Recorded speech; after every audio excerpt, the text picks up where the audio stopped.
Good morning sa inyo mga kauban. So yun, dito tayo sa ilalim ng office po natin mga kauban. So yun, nagdala po tayo rito ng overall na damit, yung ginagamit po ng mga seaman sa barko.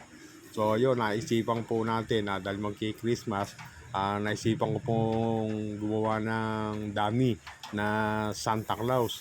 Santa Claus is coming to town of Balagtas, yon. So sa Balagtas po to, sa opisina po namin sa public market office. Yon, bali shoutout nga po pala kay Silverio, Jimmy Silverio, kay Pogi sa kasamahan ko. Nagdala po siya, nag-effort po siya na magdala po ng dayami. So yon, dinalan po na tayo ng 3 sako na dayami para po makagawa po tayo ng dami ni Santa Claus mga kauban. So yon, sinisilid ko na nga po dito sa may pinaka overall. Kailangan po masiksik po natin itong overall. So yun, wala na yata itong laman sa ako ko, mukhang naubusan na ako Yun, bali tumayo po tayo rito mga kauban. Kukuha pa ulit tayo para maisiksik po natin dito sa ginagawa po nating dami ni Santa Claus. Tapos so yun, sira po kasi yung bitones nito mga kauban.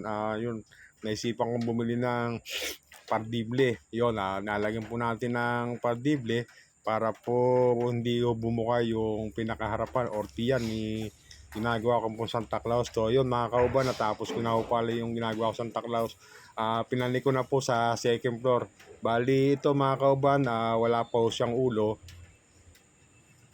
At ito, sinusutan ko nga po pala siya ng ano rito, ng boots. Meron po ako sa amin ng boots. So yun, ilalagay ko po rito kay Santa Claus na ginawa ko mga kauban, para naman presentable na ano.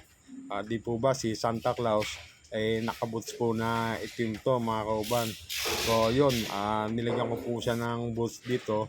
Tapos bumaba muna po ako. Ito po yung ano niya, harapan, bali mga kauban. Tapos ito, naisipan kong gumawa po ng DIY na sinturon or belt ni Santa Claus mga kauban. Karton lang po yan. Tapos kung napapansin nyo, kulay itim. Yan po yung mga parcel na nanggagaling sa mga online ano po, mga Shopee, ganyan. Ginipit-gipit ko lang po, yung may pumuputok-putok. Yon, nilagyan ko po ng glue gun para makagawa po tayo ng belt. Yan. Tapos nilagyan ko na rin po ng maskara dito si Santa Claus. Yan na nga po, may ulo. Tapos sinutan ko na nga po ng salamin si Santa Claus. So yon, ito na po yung Santa Claus ko mga kauban.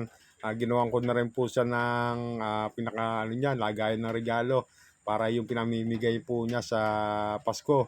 So ito na po yung Santa Claus po na ginawa ko mga kauban.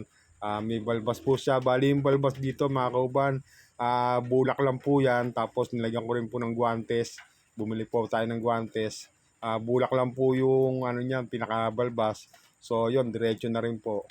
Tapos ayan si Santa Claus, pinapakilala ko nga po pala sa inyo. Yan si Santa Claus, yung finished product ko po.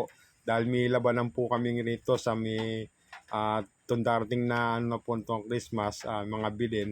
So naisipan kong magdagdag ng Santa Claus, karagdagan, baka sakaling manalo. Yun, sana nga po no.